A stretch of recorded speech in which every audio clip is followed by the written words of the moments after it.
সুপ্রিয় দর্শক, কুণাল ঘোষকে নিয়ে এই মুহূর্তের সবথেকে বড় খবর। দর্শক, এবার কুণাল ঘোষকে নিয়ে বিস্ফোরক অডিও ক্লিপ ফাঁস হতেই গোটা রাজ্য রাজনীতিতে একেবারে তোলপাড় পড়ে গেল। কি রয়েছে ওই অডিও ক্লিপে আজকের এই প্রতিবেদনের ডিটেলসে আপনাদেরকে জানাবো দর্শক। তবে যে প্রশ্নগুলো উঠে গেছে সেগুলো হচ্ছে, আবার কি তাহলে বিজেপিতে যোগ দিতে চলেছেন তৃণমূল নেতা কুণাল ঘোষ? এমনই কিন্তু জল্পনা রাজ্য রাজনীতিতে আবারও তৈরি হয়ে গিয়েছে। কেন দর্শক? আপনারা জানেন, কিছুদিন আগেই একবার তৃণমূলের রাজ্য সাধারণ সম্পাদক পদ থেকে অপসারণ করা হয়েছিল কুণাল ঘোষকে। তারপরই সংবাদ মাধ্যমে মুখ খুলেন কুণাল ঘোষ এবং বিস্ফোরক সাক্ষাৎকার দেন। কুণাল ঘোষ সেই সাক্ষাৎকারে দাবি করেন রাজ্যে চাকরি বিক্রি হচ্ছে, পার্থ চট্টোপাধ্যায় বা তার নাম করে টাকা তোলা হচ্ছে, সেই খবর দল আগে থেকেই জানতো বা দলের শীর্ষ নেতৃত্ব আগে থেকেই জানতো। এছাড়াও আরও বিস্ফোরক মন্তব্য করেছিলেন কুণাল ঘোষ। এমনকি 2021 বিধানসভা নির্বাচনের আগেও চাকরি বিক্রির কথা জানতো দল। এক কথায় দলের শীর্ষ নেতৃত্ব বা বড় মাথারা। দর্শক, তৃণমূলের বড় মাথা বা দলের শীর্ষ নেতৃত্ব কজন দর্শক আপনারা সকলেই জানেন। আর সেই দিকেই ইঙ্গিত করে বিস্ফোরক মন্তব্য করেছিলেন এই হেভিওয়েট তৃণমূল নেতা কুণাল ঘোষ। এক সাক্ষাৎকারে কুণাল ঘোষ দাবি করেন রাজ্যে চাকরি বিক্রি হচ্ছে, নিয়োগ দুর্নীতি হচ্ছে, সেই খবর দলের শীর্ষ নেতৃত্বর কাছে আগে থেকেই পৌঁছে যেত। তাহলে দল ব্যবস্থা নেয়নি কেন? এই প্রশ্ন নিয়ে গোটা রাজ্য রাজনীতিতে ঝড় উঠে গিয়েছিল। সেই খবর দলের শীর্ষ নেতৃত্ব আগে থেকে খুব ভালোভাবেই জানতো।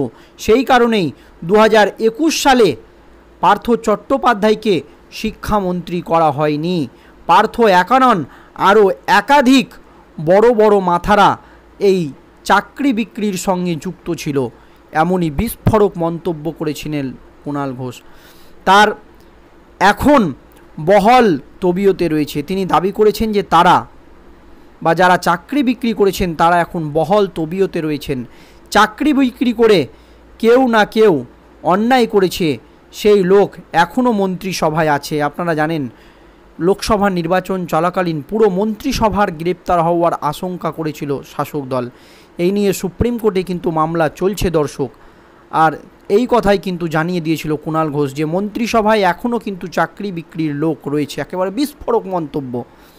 দলের মধ্যে এখনও বহাল তবিয়তে আছেন যিনি চাকরি বিক্রির সঙ্গে যুক্ত, তিনি এখনও রাজ্যের মন্ত্রী। কাকে ইঙ্গিত করে বলেছিলেন কুণাল ঘোষ? এই নিয়ে রাজ্য রাজনীতিতে একেবারে শোরগোল পড়ে গিয়েছিল। আর সেই কুণাল ঘোষকে নিয়ে আবারও বড় সড়ো বোমা ফাটালেন বিজেপির নেতা, যা নিয়ে আবার নতুন করে রাজ্য রাজনীতিতে শোরগোল পড়ে গিয়েছে। দর্শক, কী হয়েছে? 2019 সালের লোকসভা নির্বাচনের আগে কুণাল ঘোষ বিজেপিতে যোগ দিতে চেয়েছিলেন, কিন্তু বিজেপি ওনাকে নিতে চায়নি। এমনই মন্তব্য করেন এক বিজেপি নেতা। সপ্তাহখানেক আগেও উনি বিজেপিতে আসার প্রস্তাব পাঠিয়েছিলেন। এমনকি সপ্তাহখানেক আগেও তৃণমূলের এই হেভিওয়েট নেতা বিজেপিতে যাওয়ার জন্য প্রস্তাব পাঠিয়েছিলেন। দর্শক, বিস্ফোরক দাবি। অডিও ফাঁস কাণ্ডে চাঞ্চল্যকর মন্তব্য মানিকতলার বিজেপি প্রার্থী তথা AIFF সভাপতি কল্যাণ চৌবের, জানিয়ে নতুন করে রাজ্য রাজনীতিতে একেবারে শোরগোল পড়ে গিয়েছে। কল্যাণের কথায় অডিও ক্লিপ এডিট করা হয়েছে। আমি অনেক কিছু বলিনি, বেশ কিছু জায়গায় অডিও ডক্টরেট করা হয়েছে, কোনো প্রস্তাব বা ঘুষ দিতে চাইনি। আমার ভয়েস এডিট করা হয়েছে, অসংখ্য লোককে ফোন করেছি, কোন দলের না তা দেখেই ফোন করেছি, ব্যক্তিগতভাবে যে স্তরের পরিচয় থেকে ফোন করে সমর্থন চেয়েছি। এমন মন্তব্য করেছেন বিজেপি নেতা যে বিভিন্ন লোককে ফোন করে তিনি তার ভোটের জন্য সমর্থন চেয়েছেন। কিন্তু এদিন দুপুরে সাংবাদিক সম্মেলন করে কুণাল ঘোষ দাবি করেন কল্যাণ চৌবে তাকে ফোন করে উপনির্বাচনে বিজেপিকে সাহায্য করার কথা বলেছে। একই সঙ্গে ক্রীড়াক্ষেত্রে কুণালকে সাহায্য করার প্রস্তাব দেন। AIFF এর সভাপতি পদ ব্যবহার করে আমাকে বিভিন্ন অফার দেওয়া হয়েছে। কল্যাণকে নির্লজ্জ বেহায়া বলে কটাক্ষ করেছেন কুণাল ঘোষ। আর এই নিয়েই রাজ্য রাজনীতিতে এখন শুরু হয়েছে জোর জল্পনা। প্রাক্তন তৃণমূল মুখপাত্র কুণাল ঘোষের কথায় 7ই জুলাই রবিবার রাতে 11:30টায় আমাকে ফোন করেন মানিকতলার বিজেপি প্রার্থী কল্যাণ চৌবে। ময়দান সূত্রে ওনার সঙ্গে পূর্ব পরিচিত ছিল, তবে উনি বুঝতে পেরেছে ওনার হার আসন্ন, তাই উনি ফোন করে অনুরোধ করেছেন তাকে সাহায্য করার জন্য। ওরা বুঝে গিয়েছে তৃণমূল এক কাট্টা হয়ে লড়ছে, ওদের হার নিশ্চিত। মানিকতলার উপনির্বাচনে কুণাল ঘোষকে আহ্বায়ক হিসাবে নিয়োগ করেছেন মুখ্যমন্ত্রী মমতা বন্দ্যোপাধ্যায়।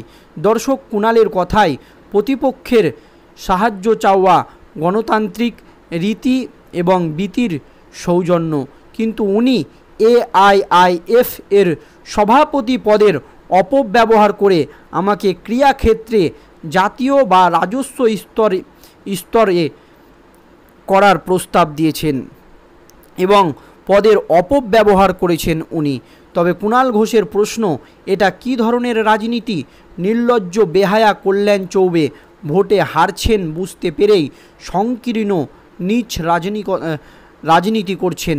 ভোটের দুদিন আগে গভীর রাতে তৃণমূলকে আহ্বায়ক হিসাবে ফোন করেছেন উনি। দলের সঙ্গে বেইমানি করার জন্য বড় পদের লোভ দেখাচ্ছেন।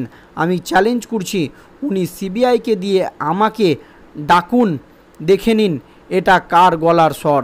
এরপরই সাধন পাণ্ডের মৃত্যুর কারণে মানিকতলা আসনটি খালি হয়ে গিয়েছে। দর্শক, আপনারা সকলেই জানেন, কিন্তু আদালতের মামলার কারণে এই কেন্দ্রে উপনির্বাচন নিয়ে জটিলতা সৃষ্টি হয়।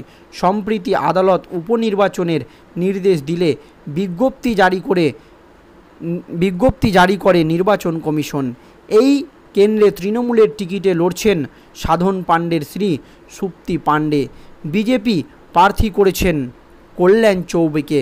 24 লোকসভার নিরিখে মানিকতলা বিধানসভায় বিজেপির প্রাপ্ত ভোট 62,389টি, তবে তৃণমূলের ঝুলিতে গিয়েছে 66,968টি ভোট, আর বাম কংগ্রেসের দখলে গিয়েছে 9,421টি ভোট।